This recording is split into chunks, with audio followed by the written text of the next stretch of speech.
On no subject is as much nonsense spoken about, especially when it comes to food, as there is on wheat. Is it good for you? Is it bad for you? Are there different kinds of wheat? Is it really the food of our ancestors? Well, let's try and clarify some issues.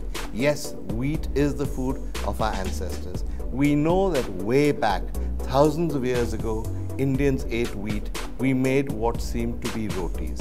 But what did we make? What we made was something like this, a normal roti. This is a slightly fancier version. At home we'd make a pulka, but what's important is that it's made from wheat. Made from ordinary wheat. You take the wheat, you take it to a chakki and they give you atta. This is fine, this is healthy. What's slightly more complicated is this. This is a naan. This is the food of our ancestors, but of our relatively recent ancestors. Naan is made from refined flour or maida. Maida comes to India much later, in the medieval ages, usually from the Middle East, we think. Maida is different from wheat in that it's refined flour, it's polished flour, it loses many of the nutrients that wheat has, and research has now shown that if you eat a lot of maida, you soon feel hungry again.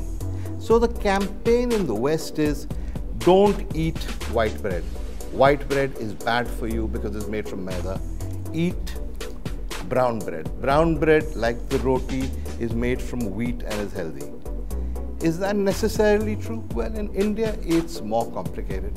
What many of our so-called fancy hotels do is that they make ordinary maida dough and then they caramelize it or they add food color so that it ends up looking brown. So you think they've made normal atta bread. They haven't. They're just giving you this with the use of a paintbrush, in fact. So be careful about white bread.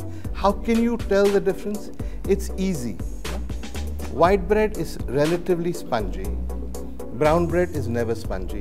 When you do this, it shouldn't hit back, right? It should just never bounce back at all. It should become like this. But there's a new complication. Research now suggests that large proportions of the population is gluten intolerant. Gluten is in all wheat. It's an essential constituent of wheat. It causes very serious diseases. Celiac disease, people who suffer from it will die if they eat gluten. But now they've discovered in America that there are many, many people who don't have Crohn's disease or celiac disease or any of the so-called fatal diseases, but who are still gluten intolerant, which means that if they eat wheat with gluten in it, they have endless problems. There's a certain fogginess in their brains, their stomachs bloat out, their digestion goes for a 6, their joints begin to hurt. So the trend now in the West is to give up on wheat with gluten.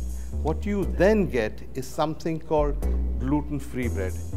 It's not very interesting. It's heavy, it's not very exciting. There's none of the great qualities you associate with bread.